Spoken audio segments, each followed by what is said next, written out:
Musa wala Aroni mwenye alichoma. Alipewa na Mungu. Fimbo ile itakusaidia katika safari. Bwana asifiwe. Kitu cha kwanza. Cha pili ulikuwa mana. Mana, chakula cha wamalaika. Mana ilikuwa chakula cha wamalaika. Kwa nini Mungu aweke katika sanduku? Mana ilikuwa akiba ya kwamba wakati watakapoingia katika jambo, Mungu aliona watakufa na njaa. Sasa imani ndio itafanya mwaya wa kuigeuza ili wale nini chakula mana ishuka kutoka mbinguni ambao watakayotumia. Na cha tatu mlikuwa tuseme mawe mawili ya nini ya agano. Ile amri zilikuwa zimeandikwa na Mungu mwenyewe, hazikuandikwa na mtu. Ndio vyenyewe vilikuwa. Na kupitia sanduku ya agano, hivi vitu vitatu, na juu ya sanduku ya agano kulikuwa wa malaika. Ndio walikuwa wanaikalia kulinda hivi. Ukikanyaga pale ujitakase, kutoka kule ni maji. Kwa hiyo kusema ya kwamba huu ndio uliokuwa mfumo wa nini wa hema jangwani. Na ikiwa hapa, je, huu mfumo wa Mungu kutoa ramani yake kwa ajili ya nani ya ramani mtanijengea kanisa langu hapa, uligoma kwa agano la kale? Jibu asema hapana, unaendelea.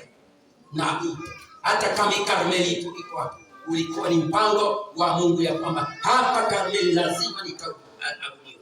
Hata pale Sinai wakati tulipopata ile parcela, ulikuwa ubishi. Uliomba Mungu akasema mwende pale pembeni ndio mtaweka kanisa. Wengine wakaja wasema hapana, twende kule chini ndio kuzuri. Ukuwa ubishi, lakini Mungu ni Mungu pale apate sasa. Bwana asifiwe. Mpango wa Mungu unaendelea, haukomi. Kama unakoma ni uzembe wetu, kuchoka kwetu, na kutokuwa waaminifu kwa Mungu. Ndio unaona kanisa linayumba hivi, linayumbishwa hivi, na kwa ajili ya watu wa madhehebu wenye wamefichama katika kanisa. Hema nini? Ni sehemu ambayo Mungu alitoa ili iwe sehemu ya kukutana na watu wake. Ni sehemu ambayo Mungu alitengeneza ili akutana watu wake. Na hema ni kanisa. Ni sisi kanisa. Wewe ni hema.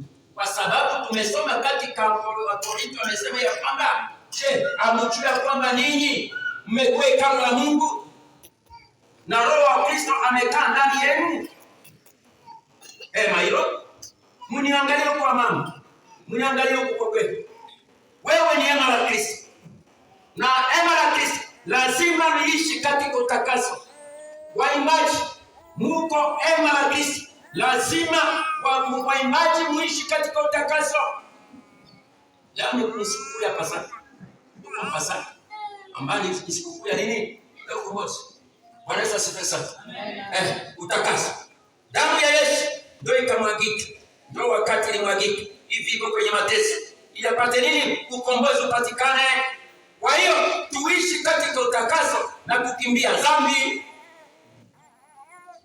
Kama hivi leo kunako makanisa ambayo imejengwa kikweli kweli kwa msingi wa kimitume na manabii. Kwa siku hizi zetu kuna makanisa ambayo imejengwa juu ya msingi wa kweli kweli. Hii ni kanisa ninasema ndio mimi ni kanisa. Na wengine na kujenga kanisa tu Yesu anamwambia tu. Tukiingia katika kitabu cha Ufunuo tunakuta pale kuna makanisa Ufunuo 1:11. Pale tutasoma pale kuna makanisa sana. Kuna kanisa la Efeso, Smyrna, Pergamo, Tiatira, Sardi, Filadelfia na Laodikia. Ni makanisa sana. Kati ya makanisa sana inachukua sura ya makanisa. Ni makanisa na madhehebu na madini katika ulimwenguni kote. Lakini kati ya hizi kanisa sana kuna kanisa mbili tu ambazo zilikuwa na sifa nzuri. Ukisoma Mungu hautaona tu. Kuna kanisa la Smyrna na kanisa la Filadelfia. Pale Yesu aliwapongeza ya kwamba endeleeni kusimama imara. Muwe imara, simameni imara. Hata ikiwa majaribu yakaja, Najua mna taabu na ziki na masumbua, lakini simameni imara. Siku ipo ambapo Bwana wa kanisa atakuja kuwafanya nini? Atakuja kuwapokea na kuwapongeza. Zingine zote zinaambiwa tubuni. Au kile Yezebeli ambaye anahusika na washarati. Kuna kanisa ambazo linahusika na miungu kila siku jioni kwa makaburi. Kuna kanisa ambazo zilikuwa na tabia tofauti. Na ndivyo ilivyo watu. Tunaitwa ni kanisa, lakini tabia tuko tofauti. Tunaitwa ni kanisa, lakini tuko tabia tofauti kabisa.